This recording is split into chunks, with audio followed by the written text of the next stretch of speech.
Hari ini aku kedatangan tamu istimewa. Tamunya ada Nata Reza dan Wardah. Halo, assalamualaikum.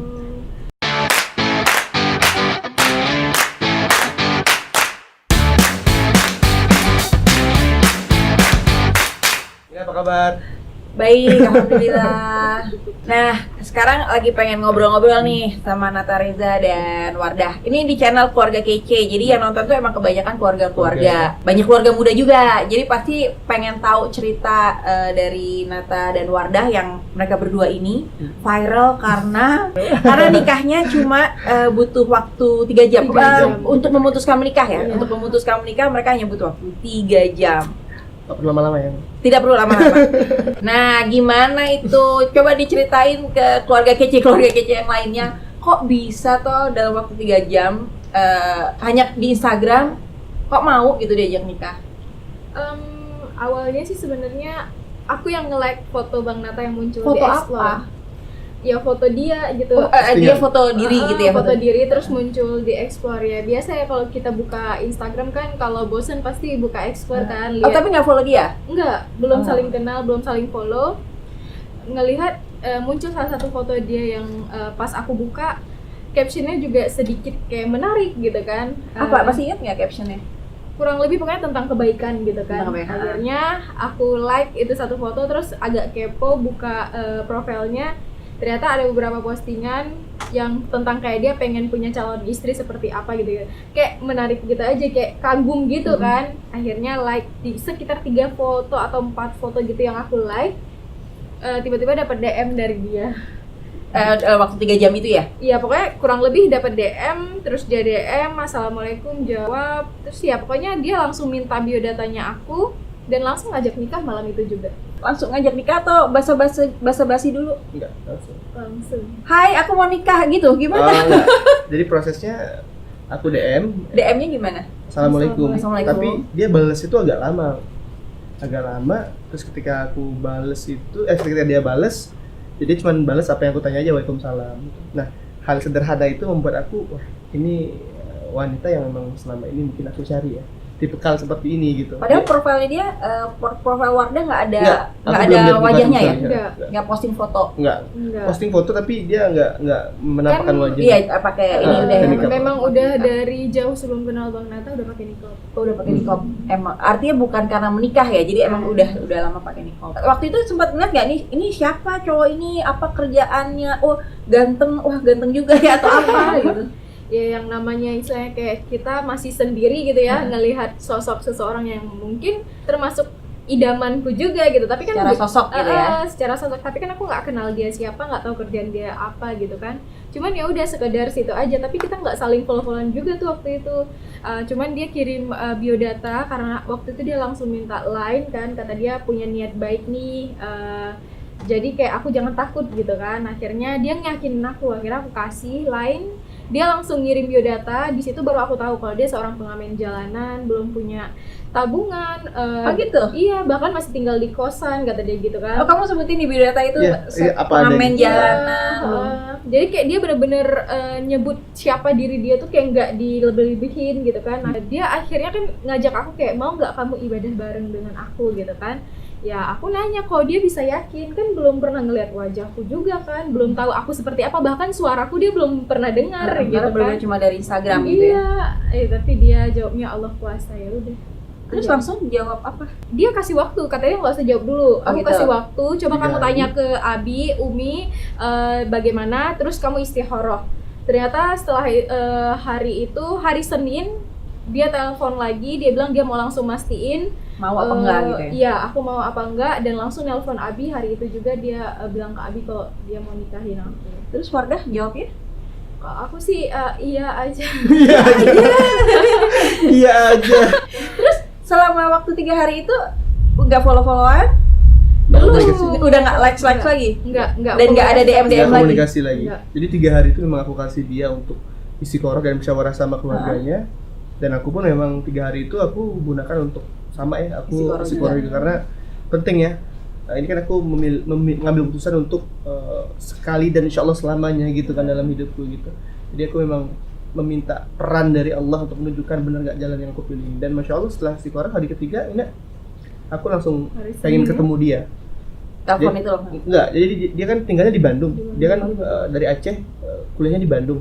Jadi Nata ngekosnya waktu itu Bandung. di Aku di Jakarta. Jakarta. Oh, di Jakarta. Di Jakarta. Akhirnya hari ketiga itu aku minta izin datang ke tempatnya dia di Bandung.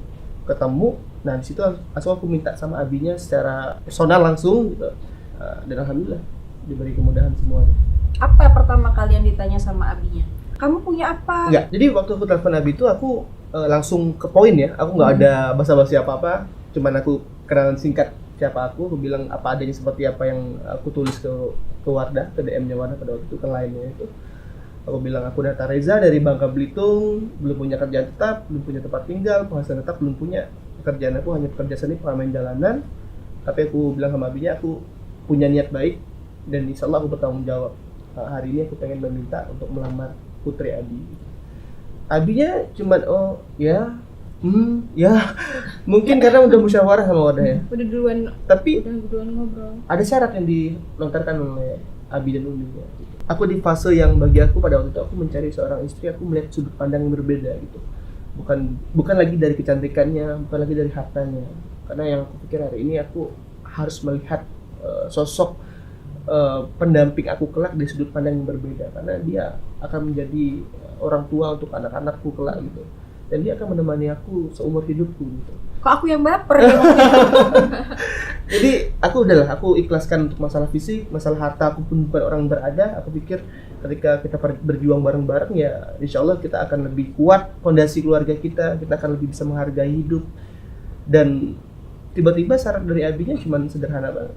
Ya aku dibilang kalau kamu pengen menikahi anak kami ya kami insya Allah setuju, tapi dengan satu syarat, aku harus mau melihat dia terlebih dahulu.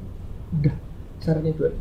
Nggak minta pesta, nggak minta mahar yang kadang-kadang membuat para laki-laki pusing di luar sana. Bahkan nggak ada juga nggak apa-apa. Iya, gitu nggak ya? ada juga nggak apa-apa, tapi Harus lihat dulu. harus lihat dulu. Karena memang, nah ini harus digarisbawahi dalam Islam itu memang dianjurkan untuk melihat. Untuk yang ta'aruf Untuk yang ya. taaruf Iya. dianjurkan untuk melihat. Jadi nggak ada istilah kita Tapi berkucing. melihatnya pada saat mau melamar gitu. Iya. Ya. Kalau istilah ta'aruf pada yang sebenarnya itu ada istilahnya nazar. Nazar itu bertemu. Kayak setelah tahap melewati CV ya. CV tadi itu Mm-hmm. ketemu, terus itu kita boleh ngobrol, Boleh Oh, boleh melihat ya. gitu. Tapi cuma sekali didampingi. aja kan, nggak berkali-kali Iya. terus besok ketemu lagi ngeliat gitu Iya. enggak kan? Sekali itu aja untuk kayak menetapkan hatinya gitu. Iya enggak gitu ya. Mhm. Nah, ketika hari itu buka ya masya Allah. Gimana? Hal pertama yang aku lakukan adalah aku pengen ambil handphone, pengen telepon abinya lagi, pengen bilang Abi bisa nggak nikahnya hari ini aja. Jadi kalau ditanya cantik nggak? Ya aku berbicara kalau cantik ya relatif. Tapi ketika melihat dia, aku menjadi tenang. Rasa-rasanya waktu pengen aku habisin selalu sama dia, ya itulah istriku. Nyaman ya. Nyaman. Nah itu saya setuju tuh karena banyak fisik itu, keindahan fisik tuh belum tentu memberikan kenyamanan. Betul. Iya. Iya kan? Betul. Terus si Wardah gimana kan artinya waktu itu tahu Nata benar-benar hampir mungkin pas-pasan lah ya uangnya ya. Minus. Minus Oh, bahkan. minus Aku ya nggak punya pas-pasan. Aku punya utang 40 juta. Ngomong sama dia. Ngomong. Ngomong. Aku apa adanya, emang nggak pengen aku tutupin. Terus kenapa yakin banget udah maksudnya secara finansial minus, bener-bener nggak pernah tahu kan, nggak pernah kenal, nggak pernah apa yang bener-bener Mantap. dia nih gitu. Karena mungkin pengalaman sebelumnya yang pernah gagal ya. Masa kayak aku kan udah diizinin nikah tuh dari awal tahun 2016 ya. Udah ngobrol ke Abi, udah diizinin nikah, terus ada yang ngedeketin gitu, maksudnya memang dia dari segi pekerjaan udah mantep, seorang dokter spesialis anak gitu kan. Apalah Maksudnya aku. kayak Pengamen gitu ya. jalanan. iya, tapi di situ dia udah mantap, istilahnya rezekinya istilahnya kayak untuk Udah mapan ya, udah gitu. mapan lah gitu, tapi dia nggak berani memutuskan untuk kapan nih nikah gitu kan.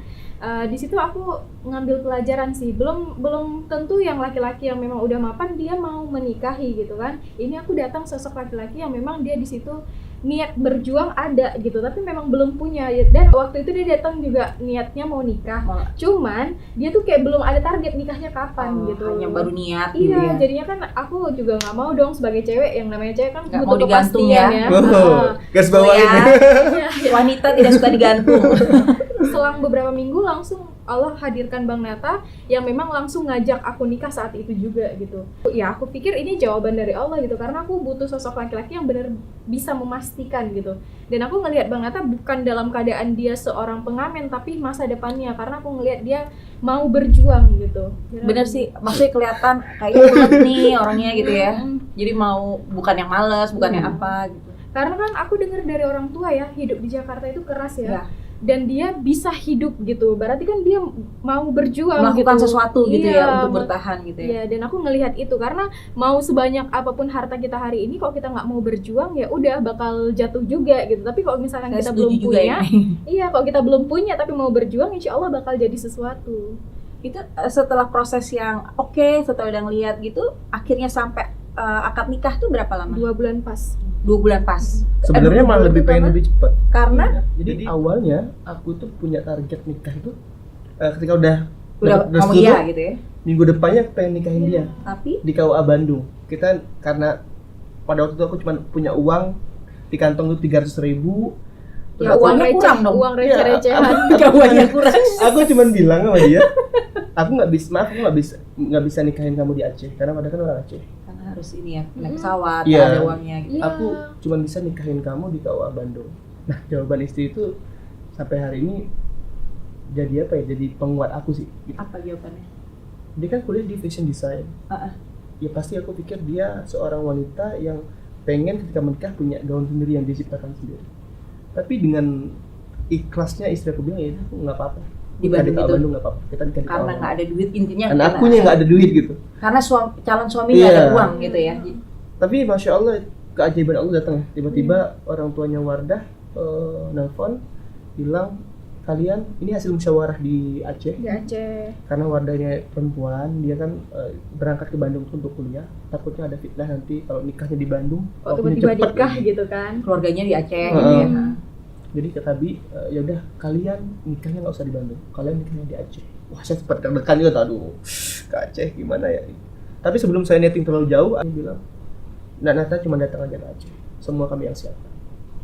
Jadi semua itu disiapin oleh keluarga yang Wardah di Aceh. Saya pun datang ke Aceh itu cuma sama ayah, sama satu teman saya. Padahal saya punya adik juga. Tapi karena memang kita terbatas Dan ekonomi, uang tiket juga pinjam Pinjem. sama teman-teman semua.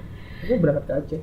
Jadi karena persiapan pernikahan di Aceh itu, padahal aku harus menunggu selama 1 bulan untuk persiapan. 1 bulan lebih. Ya termasuk untuk cari dananya apa segala macam Iya. gitu. Mungkin untuk lebih ke persiapan pernikahannya. Karena dananya bukan dari aku.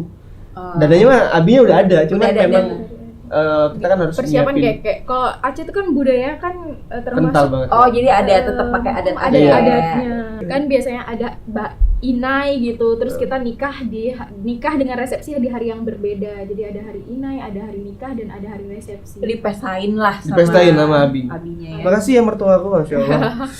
Dan sebenarnya juga di balik itu ada cerita lagi tuh. Jadi kayak bulan tanggal 17 Desember kita kenal, 20 Januari kita hitbah. Jadi lamaran. Iya. Itu juga cincinnya dia sebenarnya bukan dia yang kasih. Jadi kayak dikasih sama mantan manajernya, dibeliin Hadiah, gitu, kasih dihadiahin hadiah gitu. gitu. Ini Saking gak ada uangnya. itu hantaran itu. Masya Hantaran Allah, juga teman-teman temennya yang aku. patung-patungan. Terima kasih Ada banyak bapak-bapak. buat teman-temannya Bang Nata. Ya. Baik-baik ya tentunya ya. Dan lamarannya juga cuma di kosanku yang kecil gitu. Tapi ya alhamdulillah. Tapi aku kan orang tua ya, anakku juga udah ABG, udah punya pacar lah. Aku pengen tahu si Abi waktu tahu calon menantunya, maksudnya secara finansial masih belum mampu, ada pertanyaan-pertanyaan nggak? Atau dia selama anaknya yakin dengan calon suaminya, Abi merestui atau Ya. gimana? Abi termasuk orang tua yang seperti itu. Tapi memang awalnya mungkin ya yang namanya orang tua pasti mikir kayak tentang hal-hal Aku sebagai orang tua Wajar kan sekali, anak wajar sekali. wajar ya sempat mikir. nanya gitu ya. Tapi ketika Bang Nata yang datang, Abi nggak nanya soal itu lagi gitu. Yang Pakai Abi tanya, feeling ya? yang Abi tanya tuh cuman kayak apapun pilihan kamu ya Abi restuin gitu, asalkan dia bisa menjaga sholat aja gitu. Karena kan sholat itu istilah kewajiban ya. Ya. Nanti kalau memang dia bisa menjaga sholat sebagai seorang hamba, dia pasti bakal menjadi seorang suami yang amanah atas istrinya gitu. Jadi dia bakal ngejagain aku gitu, dan Abi percaya apapun pilihan aku. Dan sewaktu udah pertama kali kenal sama Nata, benar-benar Abi nggak ada yang wah kayaknya nggak oke, enggak ya? Enggak. Artinya itu feeling orang tua ya. Iya. Orang tua tuh pasti punya feeling Betul. sih. Bener, tua bener. ya. Karena memang sebelumnya juga Abi nanyain soal pekerjaannya, kayak pekerjaannya kurang deh gitu. Mm-mm. Yang sebelumnya seperti itu, jadi kayak kan aku aku pernah ta'aruf dengan seseorang yang juga dia kerja Abi udah punya kerjaan gitu ya. tapi Abi kurang. Nah, setelah datangnya dokter ini Abi yakin, tapi yang dokter ini malah kayak dia belum punya target nikah, akhirnya Bang Nata datang nih Dan Abi punya kerjaan tapi yakin. Iya. Maksudnya Abi oke gitu ya. Oke, langsung. Dan kita juga dipermudah banget ya, maksudnya kayak 17 Desember kita kenal, 17 Februari sah. Kayaknya emang pasti doanya kan kalau emang jodoh tolong didekatkan gitu Iya, kan. bener. Jadi kayak makin Dipermudah dekat aja dan gitu makin ya. mudah gitu ya. Terus gimana rasanya setelah menikah? Tinggalnya di mana? Jadi hari itu